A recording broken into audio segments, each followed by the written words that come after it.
Sometimes when you're fishing in deep water or even in shallower water and fish are not that active, sometimes they don't take the whole bait. And we found today that we had to add stinger hooks to get some of the fish.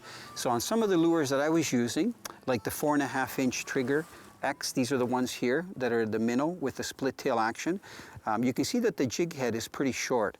So I've added a piece of 20-pound test Sufix fluorocarbon leader. Now the reason I've gone to 20 is because I find that if you use a stiffer piece of fluorocarbon, it ensures that the line doesn't get caught against the first hook.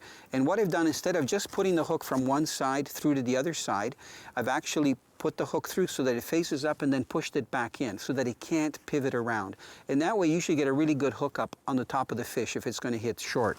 Now what Aaron did, because he was using a tube, he rigged up a piece of fluorocarbon and then he put a small treble. And you can see if I hang this straight down that the treble is just a little bit further back than the tentacles. So the fish focuses on the actual soft plastic, but if it's going to hit short, it's going to get the treble hook in its mouth. Now both of these stinger hooks in no way interfere with the action of the lure. A lot of walleye fishermen use stinger hooks because walleye can be very inactive when they hit very slow and you need that stinger hook to hook them. But you know what? Any fish can be inactive, and if they're fussy or you've missed 2-3 fish in a row, add a stinger hook. You'll probably catch some.